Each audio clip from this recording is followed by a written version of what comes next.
मैं बार बार तुमसे जब भी मैं आता हूं आज शाम के मंच में, मैं आप लोगों से एक ही बात कहता हूं, पढ़ो दिमाग को जिंदा करने के लिए। एक जिंदा दिमाग कुछ भी कर सकता है। वो आईएएस बन सकता है, वो डॉक्टर बन सकता है, इंजीनियर बन सकता है, मेंबर ऑफ पार्लियामेंट बन सकता है, प्रधानमंत्री बन सकता है, और फाइनली वो बुद्ध भी बन सकता है। इसीलिए तो मैं आपसे कहता हूं ध्यान करो। ध्यान का मतलब ये थोड़ी करो घर से भाग जाओ, हिमालय चले आओ।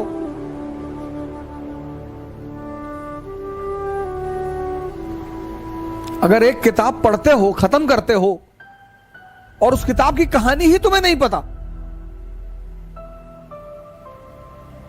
हजारों लोग मेरे पास आए, 12th की एनसीईआरटी खत्म कर दी मैंने। अच्छा, कितनी बार? 10 बार। ओहो, 10 बार जी। अच्छा, तो आप एक काम करो, रिवीजन करके 2 दिन बाद आओ। नहीं नहीं नहीं, आप पूछो। नहीं नहीं, रिवीजन कर लो। नहीं, आप पूछो। कौन है 18वीं शताब्दी का आउटस्टैंडिंग शासक? आउटस्टैंडिंग शासक ये तो नहीं लिखा है उसमें। अच्छा, महाजी सिंधिया की उपलब्धियां बताओ 18th सेंचुरी में। महाजी सिंधिया और सिंधिया और होलकर के बीच निरंतर जो लड़ाई चल रही थी उसकी वजह बताओ।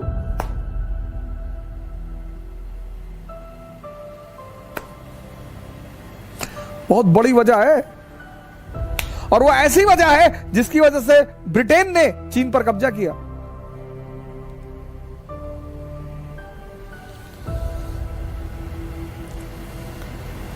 पहले चैप्टर का सवाल का जवाब नहीं दे पाते। पहले चैप्टर, पहले, तब क्यों पढ़ रहे हो? नहीं, नौजवान क्रांति में आप नहीं पढ़ा रहे हैं तो कितना पढ़ोगे? एनसीईआरटी पर कमांड कर लो, जो कंपटीशन चाहोगे हिंदुस्तान में निकलेगा, लेकिन कमांड कर लो। दावा के साथ कह रहा हूं, चाहे कोई भी आदमी हो जो भी 5 साल, 6 साल, 7 साल, 8 साल से तैयारी कर रहा हो और उसका सिलेक्शन नहीं हो रहा है, आप मिलिए हमसे। आप हमसे मिलिए। आपका आधार खराब है, बेस खराब है आपका। हाँ, आप मेंस लिख रहे हैं, इंटरव्यू दे रहे हैं, फिर तो कोई और ही रीजन है। फिर भी रीजन होगा जरूर, फिर भी रीजन होगा जरूर।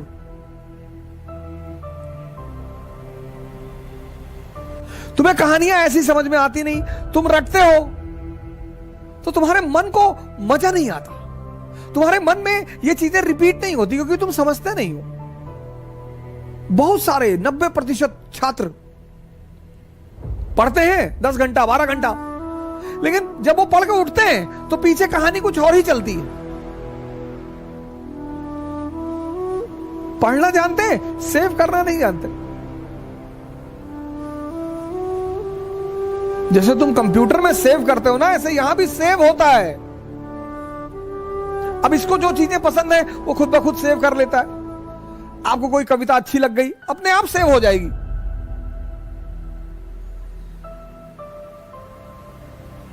कोई दीवाना कहता है, कोई पागल समझता है, मगर धरती की बेचैनी को बस अंबर।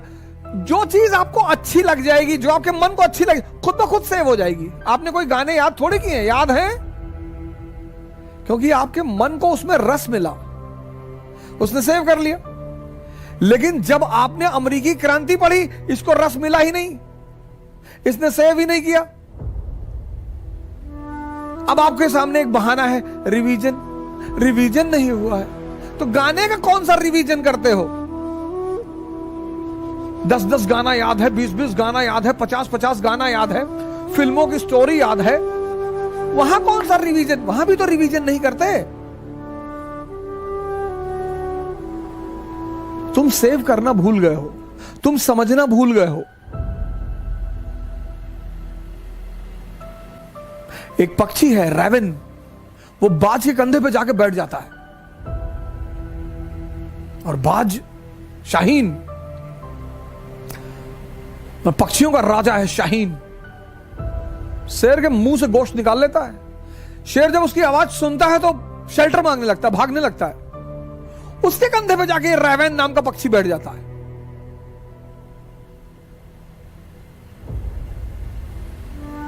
तो पता है बाज क्या करता है? अपनी उड़ान बढ़ाने लगता है, उड़ान। और जैसे जैसे उसकी ऊंचाई बढ़ती रहती है, ऑक्सीजन लेवल कम हो जाता है, रेवेन को भागना पड़ता है।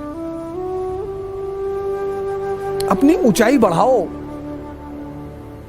इतनी बढ़ाओ कि जितने लोग तुम्हें दबाना चाहते हैं उनका दम घुटने लगे, वो खुद ही भाग जाए। क्योंकि जब तक तुम कमजोर रहोगे तुम्हारा शोषण होगा। तुम किसी भी जाति के हो, किसी भी धर्म के हो, क्या फर्क पड़ता है? जब तक तुम कमजोर हो, जब तक तुम डिपेंडेंट हो, तुम्हारा शोषण होगा। नियम है, नियम है, नियम। अपनी सारी ताकत अपने में लगाओ और अपनी ऊंचाई को इतना बढ़ाओ, इतना बढ़ाओ कि तुम्हारे जितने अगल बगल लोग